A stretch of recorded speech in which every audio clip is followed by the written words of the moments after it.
안녕하십니까. 엑센 오후 방송입니다. 오늘은 좀 무거운 마음으로 방송을 하게 되었습니다. 어제 말씀드렸던 코어 이브가 하루 만에 16.3%나 급락을 했습니다. 많은 분들이 제 말을 믿고 투자하셨을 겁니다. 오늘 정말 놀라시고 당황하시고 어떤 분들은 화도 나셨을 거라 생각을 합니다. 하지만 여러분, 이럴 때일수록 냉정하셔야 합니다. 감정적으로 대응하면 더 큰 손실을 보실 수 있습니다. 오늘 영상에서는 코어 이브의 급락 원인을 철저히 분석하고 구체적인 대응 전략을 강구하겠습니다. 끝까지 집중해 봐 주시고 꼭 본인의 상황에 맞는 액션을 취해 주시기 바랍니다. 자, 시작하겠습니다. 먼저 오늘 얼마나 처참했는지 숫자로 확인해 보시겠습니다. 종가가 88불 39센트, 17불이나 급락을 했죠. 거래량 보면요, 7,549만 주, 즉 평소 대비해서 73%나 급증을 했습니다. 그래서 보면 패닉 셀링이 좀 나왔다는 그런 것으로 파악할 수 있습니다. 그리고 더 놀라운 것은 최근 2주간의 하락폭이 33%나 된다 하는 겁니다. 133불에서 지금 88불 선까지 내려와 있는 것이죠. 만약 여러분이 2주 전에 사셨다고 그러면 지금 3분의 1 토막이 나 있는 상황입니다. 자, 그럼 대체 왜 이렇게 된 걸까요? 원인을 파헤쳐 보도록 하겠습니다. 코이브가 오늘 폭락한 이유에는 세 가지가 있습니다. 첫 번째는 데이터 센터 건설의 지연입니다. 이게 가장 치명적이라고 할 수 있죠. 코어 사이언티픽이라는 파트너사와 함께 텍사스, 오클라호마, 그리고 노스캐롤라이나 이렇게 세 곳에서 여러 곳에서 데이터 센터를 짓고 있습니다. 예정보다 대폭 늦어지고 있는데요. 데이터 센터는 코이브의 심장이자 돈을 벌어다주는 공장이죠. 이게 제때 안 지어지면 고객에게 서비스를 제공하기가 힘듭니다. 메타, 오픈 AI 같은 대형 고객들이 계약은 했는데 미안합니다. 건물이 아직 안 지어져서요. 서비스를 못 드립니다. 하고 이렇게 얘기하는 상황인 것이죠. 두 번째는 매출 가이던스의 하향입니다. 회사가 어제 실적 발표하면서 올해 매출 전망치를 좀 낮췄습니다. 원래 월가 애널리스트들이 기대한 건 52억 9천만 달러였는데 회사는 55억 5천에서 51억 5천 사이가 될 거다 얘기를 했죠. 차이가 1억 4천만 달러 정도 나는데 퍼센테이지로 치면 2.6%에서 한 4% 정도의 차이가 나는 겁니다. 성장주 입장에서는 이게 엄청난 겁니다. 왜냐하면 성장주는 미래 성장을 보고 투자하는 건데 성장이 꺾였다는 시그널로 또 읽을 수 있는 것이죠. 세 번째는 월가의 다운그레이드가 있었습니다. JP모간, 미주호 같은 대형 투자은행들이 일제히 등급을 낮췄습니다. 특히 JP모간의 마크 머피라는 사람이 있습니다. 이 사람은 테크 섹터에서 정말 영향력 있는 애널리스트인데요. 오버웨이트에서 뉴트럴로 한 단계 낮췄습니다. 이게 무슨 의미냐면은 적극 매수해서 그냥 보유하세요로 낮춘 거죠. 자, 이제 각각 원인들을 더 깊게 파고 들어가 보겠습니다. 자, 이 데이터 센터 구축 지연, 이게 진짜 골치 아픈 겁니다. 핵심 문제는 텍사스, 오클라호마, 노스캐롤라이나 이 세 곳에서 동시에 문제가 터진 것이죠. 그런데 이 모든 프로젝트의 공통점이 코어 사이언티픽이라는 회사와 연관이 있습니다. 둘이 파트너십을 맺고 건설을 하고 있는데 여기서 스토리가 하나 있죠. 코어위브가 올해 초에 코어 사이언티픽을 90억 달러에 인수하려고 했는데 이게 이제 잘 안 됐죠. 우리나라도 약 12조 원을 투자해서 이제 사려고 했던 겁니다. 근데 왜 사려고 했을까요? 이런 지연 문제 때문에 아예 회사를 사버려서 직접 컨트롤 하려고 했던 것입니다. 그런데 코어 사이언티픽 주주들이 가격이 너무 싸다며 반대를 했죠. 거래가 무산이 됐습니다. 그리고 지금 이 꼴이 된 겁니다. 문제가 된 건 CEO의 발언 때문입니다. 어제 실적 발표 때 CEO 마크 인트라터가 이런 말을 했습니다. 처음에는 단 하나의 데이터 센터에 문제가 있다고 얘기를 했죠. 마치 별거 아닌 것처럼 얘기를 했습니다. 그런데 CNBS의 짐 크레이머라고 있죠. 여러분 아시죠? 그 매드머니로 유명한 그 진행자입니다. 그 양반이 인터뷰에서 아니 텍사스, 오클라호마, 노스캐롤라이나 이렇게 여러 곳이 아니냐. 전부 코어 사이언티픽 시설이지 않냐. 이렇게 추궁을 한 겁니다. 그랬더니 CEO가 말을 바꿔서 단일 프로바이더의 복수 시설입니다. 이렇게 인정을 하게 된 거죠. 처음엔 축소하려다가 딱 걸린 겁니다. 여러분, 투자에서 경영진의 진정성 그리고 투명성은 정말 중요합니다. 이렇게 말을 바꾸고 회피하면 투자자들은 또 뭘 숨기는 게 없을까 의심하게 됩니다. 서로 신뢰가 무너지는 거죠. 주가가 폭락한 이유이기도 합니다. CEO의 발언 문제가 좀 컸던 거죠. 제 경험상 이런 패턴이 보이면 단기적으로는 주가가 더 흔들립니다. 왜냐하면 시장은 불확실성을 제일 싫어하니까 그런 것이죠. 자, 2025년 매출 가이던스가 이제 하향이 됐습니다. 기존 기대치에서 2에서 4% 정도 떨어졌습니다. 그럼 이게 뭐 대수냐 하는데 성장주는 엄청나다고 말씀을 드렸죠. 코어이브는 올해 매출이 전년 대비해서 134% 성장할 거라고 기대했던 회사입니다. 그런데 갑자기 생각보다 기대 성장이 이제 낮아집니다 하고 얘기를 하는 거죠. 그럼 시장은 이렇게 해석을 합니다. 성장 모멘텀이 꺾였구나. 경쟁이 심해졌거나 아니면 뭔가 구조적으로 문제가 있구나. 그런데 아이러니하게 Q3 실적은 되게 좋게 나왔습니다. 매출이 진짜 130% 성장을 했고 컨센서스도 빗을 했습니다. 문제는 Q4와 향후 가이던스입니다. 데이터 센터가 제때 안 지어지니까 고객한테 서비스 제공이 늦어지고 그럼 매출 인식이 미뤄지는 것이죠. 여러분 투자에서 중요한 건 과거가 아니라 미래입니다. 주가는 미래 기대치를 반영하는 거니까요. 과거가 아무리 좋아도 미래가 어두우면 주가는 떨어집니다. 오늘이 딱 그런 케이스다 이렇게 말씀드리겠습니다. 자, 일제 월가의 반응을 보시겠습니다. JP모간의 마크 머피라고 말씀을 드렸습니다. 이 사람은 진짜 영역이 큰 사람입니다. 텍스 섹터에서 한 20년 넘게 커버해온 애널리스트죠. 이제 실적 발표 직후에 바로 등급을 오버나잇에서 뉴트럴로 한 단계 내렸습니다. 오버웨이트는 뭐냐면 이 종목 비중을 포트폴리오에서 높여라, 적극 매수해라 이런 뜻인데 뉴트럴은 그냥 시장 평균 수준만 유지해라. 굳이 더 살 필요는 없다. 이렇게 낮춰버린 거죠. 이게 얼마나 큰 변화냐면 기관 투자가들이나 펀드 매니저들은 애널리스트 등급을 엄청 중요하게 여깁니다. 특히 JP모건 같은 대형사가 이렇게 발표할 때는 참 핵심적으로 보죠. 마크 머피가 등급을 내리면 JP모건이 팔라는 신호구나 이렇게 받아들여서 매도 물량이 쏟아지는 겁니다. 미주호도 마찬가지로 목표가 150달러에서 120달러로 20%나 낮췄습니다. 그런데 다행히도 JP모건은 목표가는 110불로 그대로 유지를 했습니다. 단지 비중만 뉴트럴로 이제 낮춘 거죠. 그럼 110달러라 그러면 오늘 종가 88불에서 아직도 24% 정도의 상승 여력은 있다는 얘기입니다. 이게 뭘 의미하냐면 장기적으로는 좋게 본다. 단기적으로 조금은 공급망 문제라든지 실행 리스크라든지 이런 것들이 있다. 그러니까 조심하셔라 하는 얘기인 것이죠. 여러분 이게 핵심입니다. 월가도 회사가 망한다고 얘기하는 게 아니라 지금 당장은 리스크가 있으니 조금 기다려 보시죠 하고 얘기를 하는 것입니다. Q3 실적을 한번 짚어보겠습니다. 매출이 13억 6천만 달러, 전년 대비해서 134% 성장, 2배 넘게 성장한 겁니다. 백로그도 556억 달러. 여러분 이거 정말 어마어마한 숫자입니다. 현재 코어이브가 시총이 440억 달러 정도인데 앞으로 들어올 계약 금액이 그것보다 크다는 얘기죠. 전분기 대비해서 92%가 증가한 수치입니다. 그리고 조정 에비타도 8억 3,800만 달러입니다. 121%나 성장을 했습니다. 실제로 돈을 벌고 있다는 증거입니다. 그리고 액티브 파워도 590메가와트, 즉 분기당 110메가와트씩 늘어나고 있습니다. 이게 실제 가동되는 전력량입니다. 그래서 데이터 센터가 계속 추가로 늘어나고 있다. 이런 거를 증명해 보이는 것이죠. 그리고 주요 고객 확보를 계속하고 있습니다. 메타가 지금 멀티 계약해서 142억 달러가 됐고, 메타가 누굽니까? 근데 페이스북, 인스타그램, 왓츠앱 뭐 이런 가진 회사잖아요. 이들이 AI 인프라를 코어위브에 맡기고 있는 것입니다. 오픈 AI, 기존 계약에서 65억 달러를 추가해서 224억 달러가 됐습니다. 챗GPT 만드는 회사죠. 이들도 코어위브 없이는 못 돌아가는 것입니다. 그리고 나사, JPL, 미주호뱅크 등 정부기관하고 금융권으로 고객이 점점 확장되고 있습니다. 그럼 이렇게 좋은데 왜 주가가 떨어졌을까요? 여러분 투자의 세계는 지금이 아니라 앞을 내다본다고 아까 말씀드렸죠. 과거가 아무리 화려해도 미래가 불확실하면 떨어지는 것입니다. Q3는 좋았습니다. 하지만 Q4 2026년은 데이터 센터가 제때 안 지어진다 하면 이 멋진 계약들이 매출로 전환이 안 될 거다 이렇게 예상을 하는 것이죠.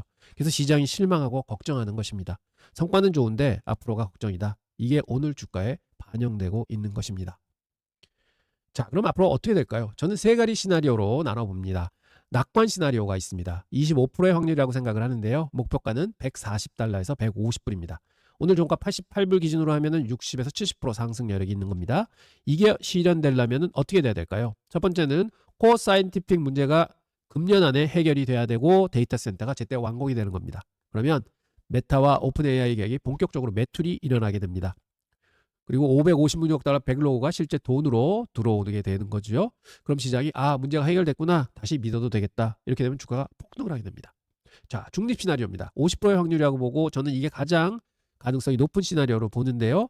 목표가는 100달러에서 120달러 정도 됩니다. 지금부터 15%에서 35% 상승한 여력이 있는데 보면 코어 사이언티픽 문제가 뭐 천천히 해결이 되면서 결국은 내년도 초반까지 질질 끌고 가는 거죠. 결국 해결은 되는데 시간이 지연이 된다.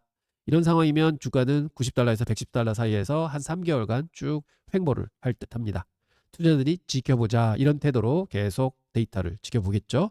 이럴 때가 오히려 장기 투자가에는 물량을 싸게 모을 수 있는 기회라고 생각을 합니다. 그리고 약세 시나리오는 25%의 확률인데요. 목표가는 70에서 80불입니다.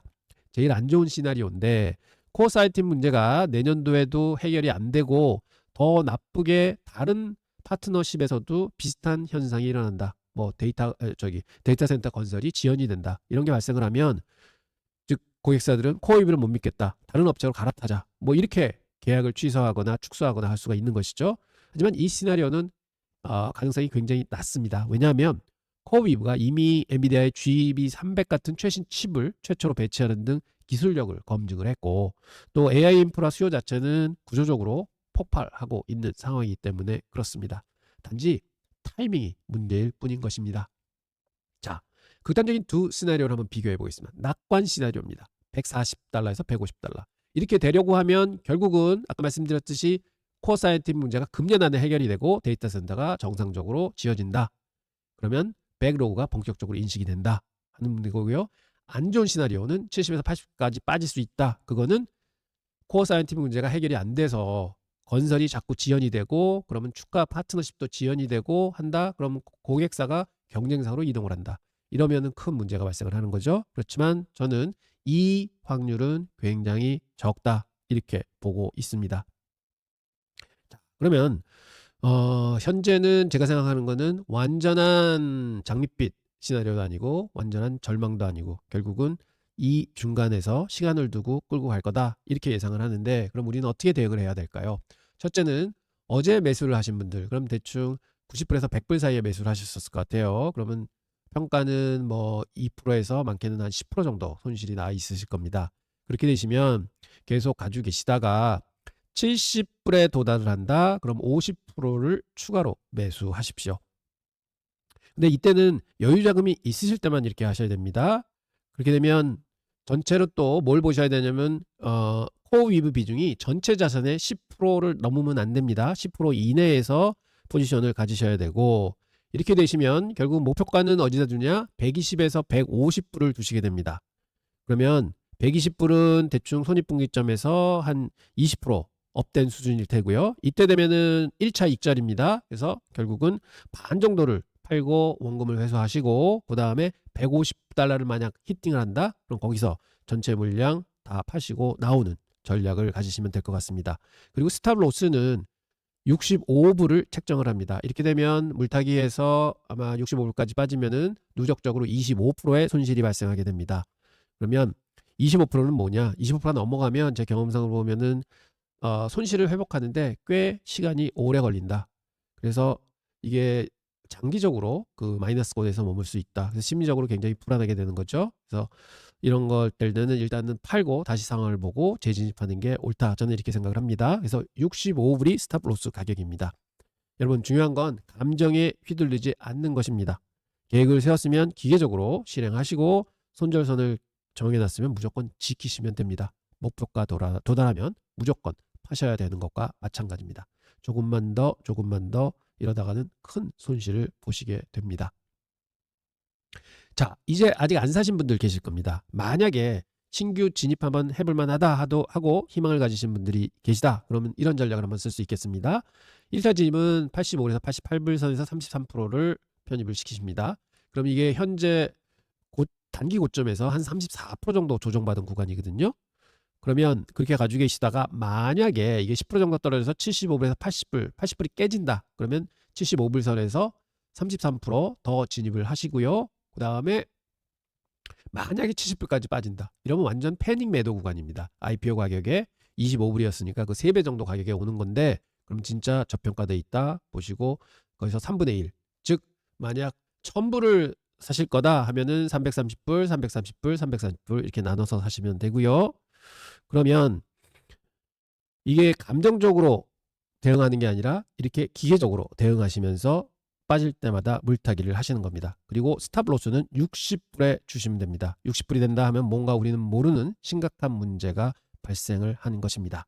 자, 이렇게 만약 3번의 매수를 하셨다고 치면 평균 단가가 75불에서 78달러 사이에서 형성이 되실 겁니다.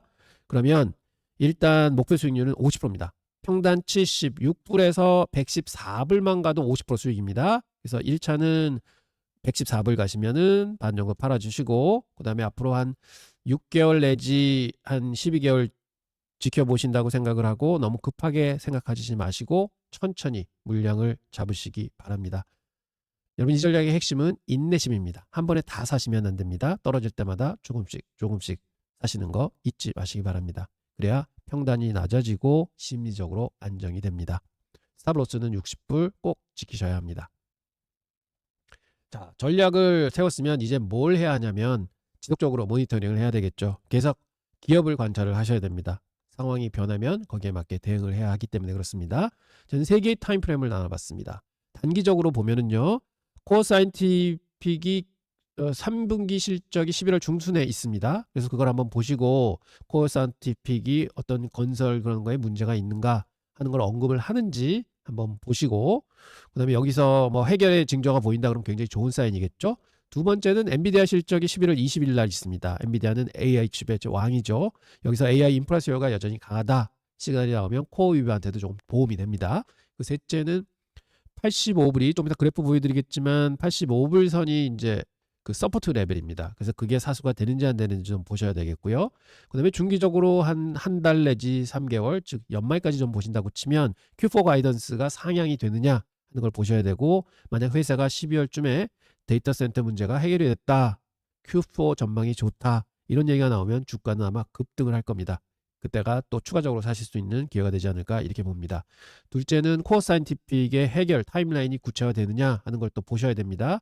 CEO가 3월까지 완공한다 이런 식으로 명확하게 날짜를 제시를 한다 하면은 시장이 안심할 겁니다. 세 번째는 메타 그리고 오픈 AI 계약이 돈이 실제로 인식되기 시작하느냐 하는 것도 보셔야 합니다. 이게 제일 중요하죠. 계약은 종이이고 결과적으로는 실제로 매출이 발생해서 돈이 찍혀야 됩니다. 자, 장기적으로 보면 6개월에서 12개월 사이입니다. 2026년 가이던스 보십시오. 내년에 70억 달러 이상 매출 목표, 이런 공격적인 가이던스를 제시한다 그러면 성장은 다시 살아났다 이렇게 보실 수 있겠고요. 그 다음에 추가 하이퍼 스케일러들과의 계약이 나온다. 만약 구글하고도 계약했다, 아마존하고도 계약했다, 뭐 이런 식으로 계속해서 코어위브가 역량을 확장하고 있다 하면 이거는 굉장히 좋은 뉴스입니다. 그리고 셋째, 갭 어카운팅상으로 흑자가 나야 됩니다. 지금은 회사에서 얘기하는 난갭으로 흑자가 나고 있지만 이제 갭으로 흑자가 나야 된다 이렇게 말씀을 드립니다. 자, 그래프 한번 보시겠습니다. 지금 현재 주가가 여기까지 내려와 있죠. 어제 보여드렸던 그래프에서 보면 딱 지지대입니다. 지난번에도 여기를 터치하고 155불 선까지 올라갔었고요. 요번에 또 그대로 내려온 상황입니다. 그래서 여기는 강력한 지지대를 형성하고 있고요. 그 다음에 또 하나의 지지대는 65불 선상에 있는 아주 강력한 지지대에 놓여 있습니다. 그래서 여기를 본다 그러면 사실은 이 지지대는 강력하게 지지하지 않을까 이렇게 생각을 합니다. 그래서 여기서 반등을 해서 좀 110불, 120불 선까지 좀 쭉쭉 올라가는 아주 좋은 모양이 나왔으면 좋겠다 하는 기대를 하고 있습니다. 종합적으로 의견을 말씀을 드리겠습니다. 오늘 코어위브가 16% 폭락했습니다. 제 말씀을 믿고 투자하신 많은 분들이 손실을 보셨으리라고 생각을 합니다. 정말 죄송합니다. 하지만 여러분, 제가 드리고 싶은 말씀은 딱 하나 있습니다. 패닉에 빠지지 마십시오. 첫째, 펀더멘탈은 여전히 견고합니다. 55억 달러 백로그가 있고요. 메타의 142억 계약, 오픈 AI 224억 계약, 나사, 미주어 같은 고객들이 늘어나고 있고요. 이건 다 사실입니다. 종이 위의 숫자가 아니라 실제로 서명된 계약입니다. AI 인프라 수요는 구조적으로 폭발하고 있습니다. 챗GPT, 클라우드, 제미나이, 라마 이런 모델들을 돌리려면 엄청난 GPU가 필요합니다. 코어위브가 그걸 제공하는 회사입니다. 그리고 둘째, 지금의 문제는 타이밍의 지연입니다. 수요의 소멸이 아닙니다. 데이터 센터 건설이 늦어지는 건 업계에서 흔한 일이라고 합니다. 늦어질 수는 있지만 결국 지어집니다. 계약은 살아있고 언젠가는 매출로 전환이 될 것입니다. 단지 시간 문제일 뿐인 것입니다. 하지만 단기적으로 변동성이 클 수 있습니다. 밸류에이션이 여전히 높습니다. 그리고 프라이스 퍼 세일이 10배 이상입니다. 성장주 전반적으로 조정을 받고 있는 국면이면 투자자 신뢰 회복하는데 시간이 좀 걸릴 수가 있습니다. 그래서 제가 말씀드린 겁니다. 12개월 뒤를 보면 120달러, 150달러 가능합니다. 하지만 그 전에 70달러에서 80달러도 찍을 수 있습니다. 왜냐하면 워낙 최근에 변동성이 크기 때문에 그렇습니다. 중요한 건 뭐냐? 리스크 관리와 감정 통제입니다. 손절선을 정해 놓으셨으면 기계적으로 실행하시면 되고요. 목표가 도달하면 욕심 안 부리시고 팔면 됩니다. 추가 매수 기회 오면 분할로 천천히 매수하시기 바랍니다. 투자는 확률 게임입니다. 100% 맞출 수는 없습니다. 하지만 중요한 건 틀렸을 때 어떻게 대응하냐가 중요합니다. 손실이 크신 분들 정말 마음이 아프실 겁니다. 좀 고점에서 잡으신 분들도 계시겠죠? 하지만 포기하지 마십시오. 오늘 제가 드린 전략을 냉정하게 한번 보시고요. 그다음에 기계적으로 대응하실 계획을 한번 세워보시기 바랍니다. 본인의 리스크 허용도를 다시 한번 점검하시고요. 감당 가능한 범위 내에서 투자하시기 바랍니다. 자, 오늘 영상은 여기까지입니다. 여러분, 시장은 오르막 내리락 합니다. 하지만 장기적으로는 항상 우상향하는 게 미국 시장이었고, 그리고 내용이 좋은 펀더멘탈이 좋은 주식들은 언젠가는 올라간다 하는 거 꼭 믿어주시고요. 감정 통제하시고 리스크는 관리하셔야 합니다. 인내심을 갖고 가시면 됩니다. 우리 함께 이겨내시죠. 감사합니다.